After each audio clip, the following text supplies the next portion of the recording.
जो इस वीडियो में हम लोग सॉल्व करेंगे एनसीईआरटी के एक्सरसाइज 6.3 का क्वेश्चन नंबर 24।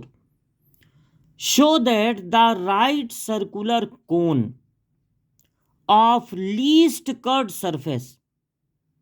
कोन का क्वेश्चन है, कर्व्ड सरफेस को लीस्ट करना है एंड गिवन वॉल्यूम, और वॉल्यूम गिवन है, वॉल्यूम बदलने वाला नहीं है, वॉल्यूम गिवन है। कोन का क्वेश्चन है, वॉल्यूम गिवन है, कर्व्ड सरफेस एरिया को लीस्ट करना है। मतलब ये मैक्सिमा मिनिमा का क्वेश्चन है, क्योंकि कर्व्ड सरफेस एरिया को लीस्ट करना है, मिनिमम करना है। Has an altitude equal to √2 time the radius of base. देखिए क्या शो करना है, क्या प्रूव करना है, इस पर हम पहले ध्यान नहीं देंगे मैक्सिमा मिनिमा में। हम बस ये देखेंगे कि क्या बदलने वाला नहीं है, कांस्टेंट क्या है। तो वो है गिवन वॉल्यूम। वॉल्यूम इस क्वेश्चन में कांस्टेंट है। और किसको मैक्सिमा मिनिमा करना है? कर्व्ड सरफेस एरिया को मिनिमम करना है। और किस टॉपिक का क्वेश्चन है? कोन का। तो कोन में मेनली 3 चीजें होती हैं, उसकी हाइट, उसकी स्लैंट हाइट और रेडियस। यहां पर हाइट क्या है, एल क्या है, आर क्या, ये सब वेरिएबल है, ये सब बदलेंगे, लेकिन क्या नहीं बदलेगा? वॉल्यूम। वॉल्यूम जो है, अगर आप उसको v से डिनोट करते हैं तो वॉल्यूम होता है 1/3 पाई आर स्क्वायर एच। कौन का वॉल्यूम का फार्मूला याद रखना है, 1/3 पाई आर स्क्वायर एच। ये जो v है वो कांस्टेंट है इस क्वेश्चन में। क्यों कांस्टेंट है? क्योंकि यहां लिखा है, देखिए, गिवन वॉल्यूम। वॉल्यूम कांस्टेंट है, आर बदलेगा, एच बदलेगा, लेकिन वॉल्यूम कांस्टेंट है। और किसको मिनिमम करना है? कर्व्ड सरफेस को। तो जिसको मिनिमम करना है वही फंक्शन का काम करेगा। तो कर्व्ड सरफेस एरिया, इसको करना है मिनिमम, तो कर्व्ड सरफेस एरिया ही फंक्शन का काम करेगा। और आपको याद रखना पड़ेगा कि पाई आर एल ये होता है कर्व्ड सरफेस एरिया का फॉर्मूला। जब मैक्सिमा मिनिमा का क्वेश्चन हो और हम फंक्शन तैयार करते हैं तो उस फंक्शन में एक खास बात होनी चाहिए, बहुत जरूरी है। उस फंक्शन में केवल एक ही वेरिएबल होना चाहिए। यहां नहीं है ऐसा। यहां पर आर भी देखिए वेरिएबल है और एल भी वेरिएबल है। या तो सिर्फ आर रहे या तो सिर्फ एल रहे। तो अब अगर हम यहां से आर की वैल्यू, एल तो है नहीं यहां पे, यहां से आर की वैल्यू निकाल के इसमें रखे हैं, सबको उधर ट्रांसफर कर दें, तब भी काम बनेगा नहीं, क्योंकि आर तो गायब होगा अगर आर की वैल्यू रख दें। एल रहेगा और एक नया वेरिएबल एच आ जाएगा, फिर दो वेरिएबल हो जाएंगे। इसलिए हम क्या करेंगे, एच, एल और आर में पाइथागोरस थ्योरम लग सकता है। हाइपोटेन्यूज का square equal to perpendicular square plus base का स्क्वायर। यहां से एल की वैल्यू आएगी रूट में H square plus R square. अब अगर एल की जगह रख दें रूट में H square plus R square, और यहां से एच की वैल्यू निकाल के 3v upon pi R square equal to होता है एच। तो अगर h की जगह ये रख दें, यानी 9, h का स्क्वायर है 9v square upon pi square R पे पावर 4 और प्लस है आर स्क्वायर। तो अब ध्यान से यहां देखिए और बताइए कि यहां पर कितने वेरिएबल हैं। अब यहां पर सिर्फ एक वेरिएबल है आर, सिर्फ एक वेरिएबल है आर। अब ये फंक्शन हमारा ठीक है, लेकिन अभी भी थोड़ी सी कमी ये है कि ये जो रूट है ना, रूट होने के कारण जब मैक्सिमा मिनिमा का क्वेश्चन है, फंक्शन बन के तैयार हो जाएगा तो हमको दो बार करना पड़ेगा डिफरेंशिएशन। और ये रूट होने के कारण दो दो बार डिफरेंशिएशन करने में थोड़ा सा मुश्किल होगा, टाइम बहुत ज़्यादा लगेगा। इसलिए हम क्या करेंगे, इस फंक्शन का दोनों साइड में स्क्वायर कर देंगे, पाई स्क्वायर आर स्क्वायर, और यहाँ से अब रूट हट जाएगा क्योंकि स्क्वायर कर दिए।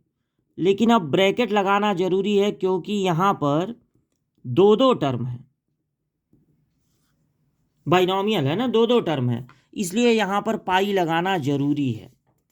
अब थोड़ा ब्रैकेट तोड़ दिया जाए, इस पाई स्क्वायर आर स्क्वायर का इंटू पहले वाले में भी होगा और दूसरे वाले में होगा, तो पाई स्क्वायर आर पे पावर 4 आ जाएगा। फंक्शन के स्क्वायर को एक नया फंक्शन मान लेंगे एफ एक्स। ये रही कि एफ एक्स का स्क्वायर, फंक्शन का स्क्वायर कर दिए, रूट हट गया, अब उसको फंक्शन मानेंगे एफ एक्स।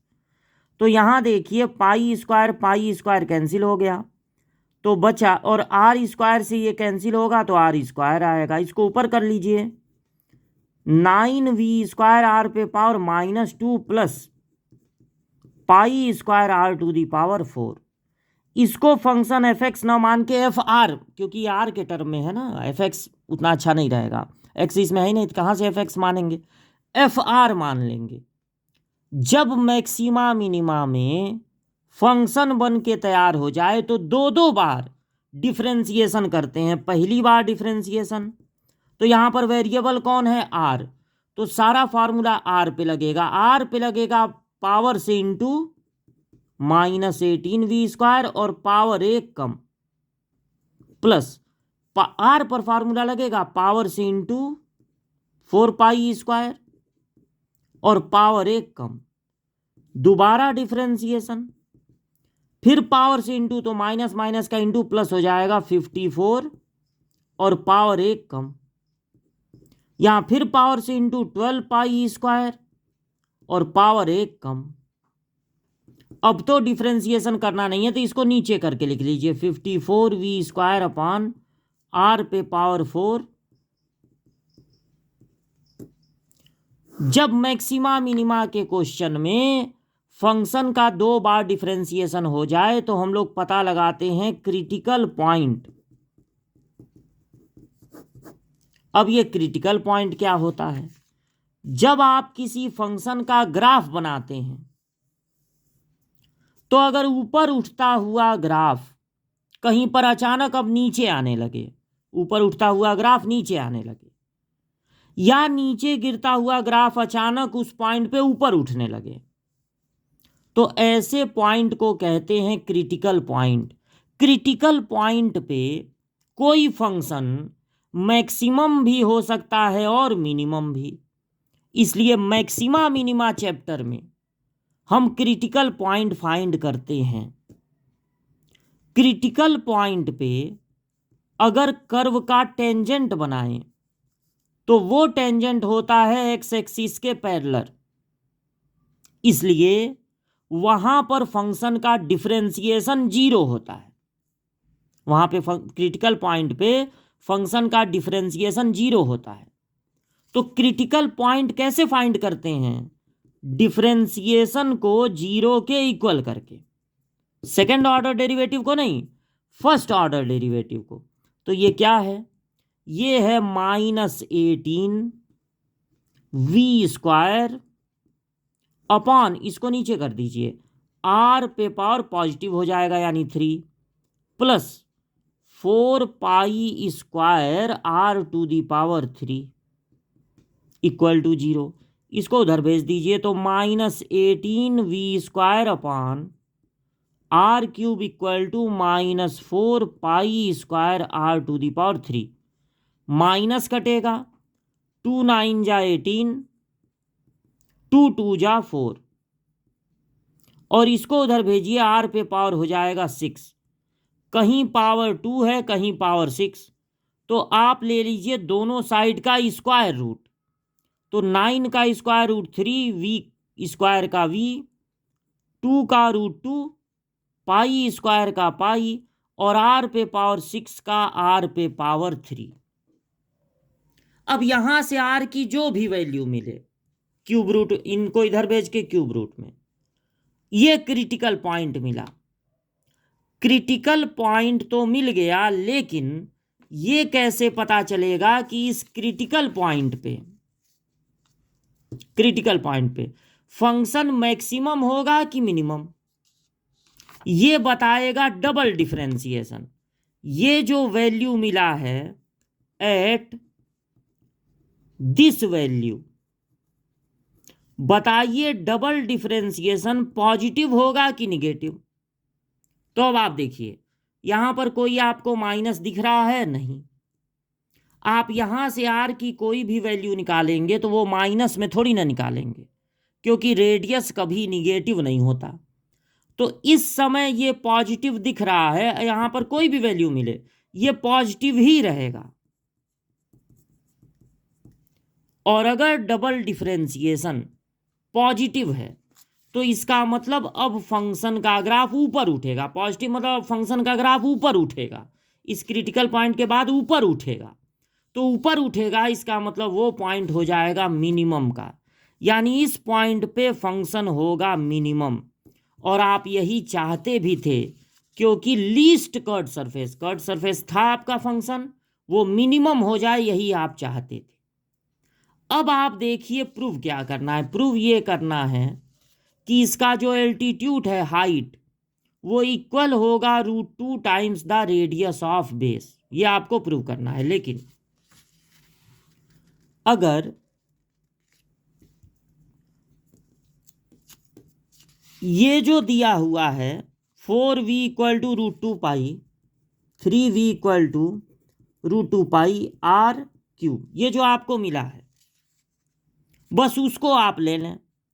और वॉल्यूम का जो फार्मूला होता है 1/3 पाई r²h, यही ना कोन के वॉल्यूम का फार्मूला, वो रख दें। तो बिना किसी मेहनत के देखिए r² और ये कट गया, तो h इक्वल टू कितना हो गया? √2r। h इक्वल टू हो गया √2r।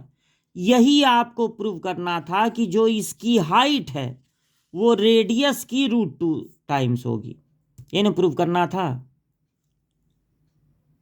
तो एक बार और आप क्वेश्चन को समझ लें। ये क्वेश्चन कोन का क्वेश्चन है, इसमें कर्ड सरफेस को करना है लीस्ट, कम से कम, और गिवन वॉल्यूम दिया हुआ है, यानी वॉल्यूम नहीं बदलेगा, एक बार जो दे दिए दे दिए। अब इसमें जो प्रूव करना है इसको शुरू में नहीं, इसको लास्ट में देखते हैं। सबसे पहले एक हमने बना लिया कोन, जिसकी हाइट है h, स्लैंट हाइट है l और रेडियस है r। h, l और r सब वेरिएबल हैं। यहां पर वेरिएबल और कांस्टेंट को पहचानना सबसे जरूरी होता है, इसलिए उसको लिख दिए कि ये वेरिएबल है। वॉल्यूम गिवन है, वॉल्यूम होता है 1/3 पाई r²h। अगर वॉल्यूम गिवन है तो मतलब v कांस्टेंट है, जिसको मिनिमम करना है वो फंक्शन हो जाएगा। कर्ड सरफेस एरिया होता है पाई r_l, लेकिन बड़ी समस्या, यहाँ पर दो दो वेरिएबल हैं, एक ही होना चाहिए। अब अगर यहाँ से r की वैल्यू निकाल के इसमें रखें तब भी दो वेरिएबल रहेगा l और h। तो यहाँ पर तो l है नहीं, तो यहाँ से भी पहले l को गायब कर देंगे।